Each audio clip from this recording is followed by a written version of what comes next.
Does not promote or promotion any illegal activities. All content provided by this channel is meant only for educational purposes. নির্বাচন কমিশনের নিয়ম মেনে কোচবিহার জেলার দিনহাটা মহকুমার বিভিন্ন এলাকায় শুরু হলো শারীরিকভাবে অক্ষম এবং বয়স্ক ব্যক্তিদের বাড়িতে গিয়ে ভোট গ্রহণ প্রক্রিয়া। এদিন দিনহাটা শহরের 5 নম্বর ওয়ার্ডের বিভিন্ন বাড়িতে পোলিং অফিসাররা গিয়ে বয়স্ক এবং শারীরিকভাবে অক্ষম ব্যক্তিদের ভোট প্রদান করান। ভোট গ্রহণ উপলক্ষে নিরাপত্তার ব্যবস্থা ছিল যথেষ্ট কড়াকড়ি। যথারীতি কেন্দ্রীয় বাহিনীর উপস্থিতিতে পোলিং অফিসারেরা নির্দিষ্ট ভোটারদের বাড়িতে গিয়ে সম্পূর্ণ গোপনীয়তা বজায় রেখে ভোট গ্রহণ করেন। এ বিষয়ে পোলিং অফিসার ভাস্কর মজুমদার জানান, এটা নির্বাচন কমিশনের এক অভিনব উদ্যোগ।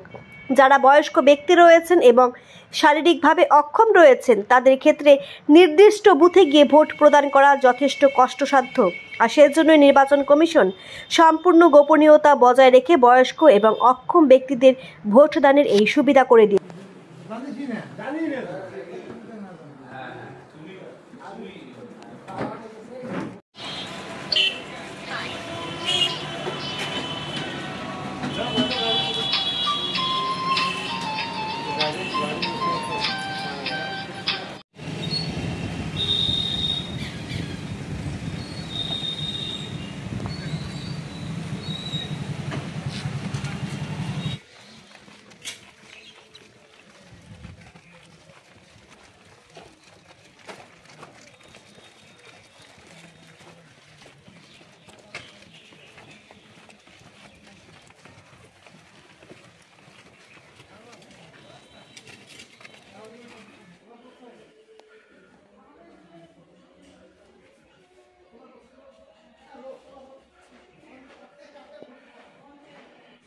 খুবই ভালো লাগলো যে বয়স্কদের জন্য এরকম একটা ব্যবস্থা আছে।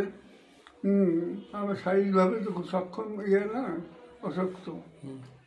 ভালো। আপনার নাম? আমার নাম রোহিত চন্দ্র শর্মা অধিকারী। এই যে বাড়ি বাড়ি ভোট নিচ্ছ, কেমন লাগছে?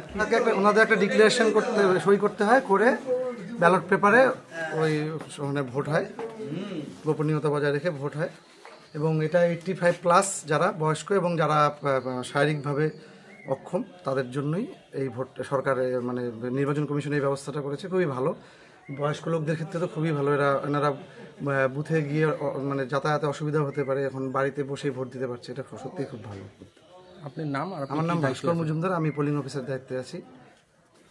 আচ্ছা, সেখান থেকে দিনাটা এসে আছে এই ওই যে শিবুরাদের বাড়ি ওখানে চলো, নোটিশটা দিয়া তারপর ওইটার ব্যবস্থা